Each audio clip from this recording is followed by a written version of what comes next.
Jadi sebenarnya solusinya sederhana Pak, jangan ngikutin. Itu solusinya, ya kan? Cuma kan banyak manusia tergiur sekarang. Wah kalau gua nggak ngikut, gua nggak bisa naik pesawat, gua nggak bisa masuk mall, gitu. Gua nggak bisa ini, nggak bisa itu. Padahal semua itu bukan syarat masuk surga Pak.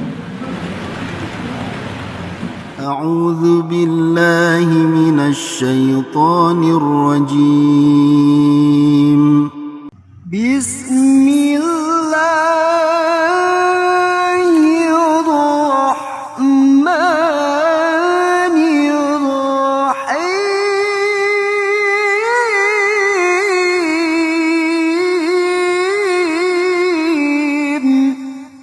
Mana fenomena riddah merebak di tengah kaum muslimin.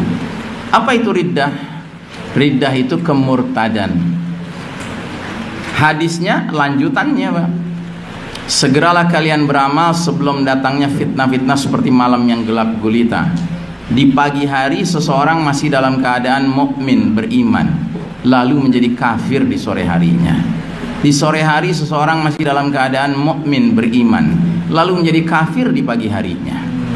Jelas-jelas Nabi menggunakan kata-kata pagi masih beriman, sore kafir. Sore masih beriman, pagi kafir. Nabi nggak bilang pagi berbuat baik, sore berbuat jahat, sore berbuat baik, pagi berbuat jahat. Bukan urusan perbuatan ini Pak, ini urusan pindah kapling. Nah jadi maknanya apa? Maknanya sedemikian masif dan destruktifnya badai fitnah yang melanda dunia, sehingga ancaman bagi umat Islam bukan terjerumus hanya dalam dosa-dosa kecil, bahkan bukan dosa-dosa besar, melainkan dosa nawaqidul iman, pembatal iman. Dan inilah puncak kegelapan babak keempat ini, bahwasanya manusia muslim tidak sekedar terjerembab dalam dosa kecil, bahkan bukan dosa besar, tapi dosa yang sampai membatalkan iman, jadi murtad Pak. Perlu contoh? Perlu contoh? Perlu ya? Nabi bersabda, man ra'a minkum munkaran falyughayyir biyadihi. Barang siapa di antara kalian lihat kemungkaran, ubahlah dengan tangannya. Fa illam yastati fa bilisani. Kalau nggak sanggup dengan tangan, dengan apa? Dengan lisan. Fa illam yastati fa biqalbihi. Kalau nggak sanggup dengan lisan, dengan apa? Dalam hati, ya kan? Wa dzalika dhaful iman. Dan yang mengingkari dalam hati itu selemah-lemahnya iman. Jadi ada 3 tingkatan Pak. Tingkatan terbaik ngadepin kemungkaran adalah ubah dengan tangan, amal, perbuatan, ya kan? Nggak bisa dengan amal, dengan lisan, ngasih nasihat. Nggak berani juga ngasih nasihat, minimal dalam hati gerendeng-gerendeng.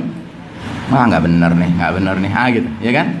Tapi ingat, gerendeng-gerendeng itu selemah-lemahnya iman. Nah hari ini Pak, umat Islam melihat sholat udah nggak beres, udah nggak sesuai dengan sunnah Nabi, mungkar ini, ya kan? Dengan tangan kagak, dengan lisan kagak. Nah pertanyaannya, mereka-mereka yang nurut tuh, ya, hatinya masih gendeng-gendeng nggak? Ini sampai kapan sih kita begini terus nih, gitu. Kalau masih ada kayak gitu, lumayan, itu selemah-lemahnya iman. Nah kalau yang repot adalah begitu ngelihat ada yang rapet, lo kok rapet? Ah ini ribet nih. Yang kayak gini nih, ini berarti hatinya gerendeng aja kagak, redok banget dia dengan kemungkaran. Yang berarti apa? Kan dalam hadis lain Nabi bilang, kalau dalam hati nggak ada mengingkari sedikit pun, berarti nggak ada iman walaupun seberat biji zarrah. Ngerti Pak? Nah jadi hari ini potensi orang jadi murtad tuh gede banget Pak.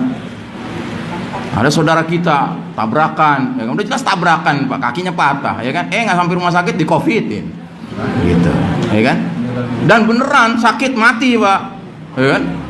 Kita nggak boleh lihat tuh jenazahnya, nggak boleh ngurus, yang ngurus yang lain. Ngurusnya gimana caranya? Sesuai syariat? Kagak sesuai syariat. Cepat semprot pakai disinfektan, ya kan? Bungkus pakai plastik, ya kan? Masukin dalam peti, masukin dalam liang. Islami itu? Nggak Islami. Nah kalau nggak Islami, dengan tangan kita ngerubah kagak bisa, dengan lisan kagak berani ngomong, ya kan? Tapi dalam hati kita masih gerendeng-gerendeng, kagak bener nih gitu. Itu lumayan Pak, selemah-lemahnya iman. Nah yang ribet ini, yang udah ridho aja, gitu. Apa? Ikut aja lah, gitu. Ngeri nggak? Ngeri nggak? Kalau kita udah sadar kayak gini, apa nggak ngeri? Dibikin aturan, ya kan? Nggak boleh saling ketemu, gitu. Ya kan? Nggak boleh saling ketemu, Pak. Cucu nggak boleh ketemu kakek, kakek nggak boleh ketemu cucu. Berarti nggak bisa silaturahim, kan? Rubah dengan tangan kagak, ngasih nasihat kagak, ya kan?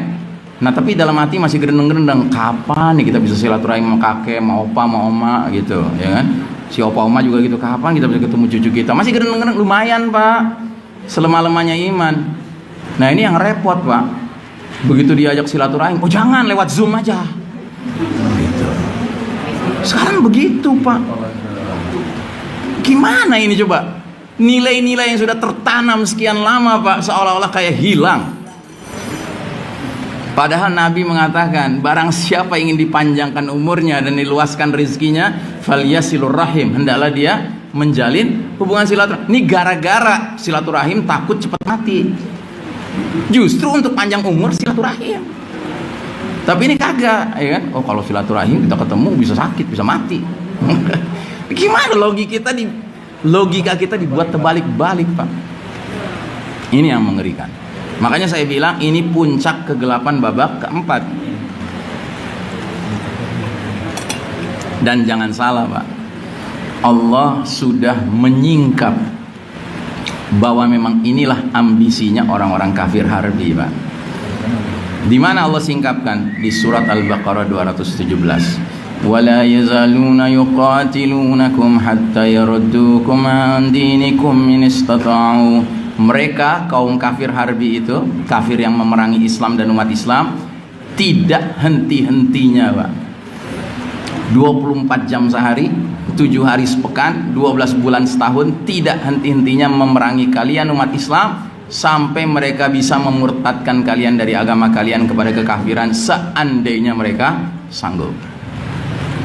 Jadi ini Allah yang bilang, Allah ngasih tahu sama kita ambisinya orang-orang kafir harbi itu bukan sekedar kita mati Pak, bukan. Tetapi yang lebih parah lagi adalah mati kafir. Iya, karena ngikutin mereka. Jadi sebenarnya solusinya sederhana Pak, jangan ngikutin. Itu solusinya, ya kan? Cuma kan banyak manusia tergiur sekarang. Wah kalau gue nggak ngikut, gue nggak bisa naik pesawat, gue nggak bisa masuk mall, gitu. Gue nggak bisa ini, nggak bisa itu. Padahal semua itu bukan syarat masuk surga Pak.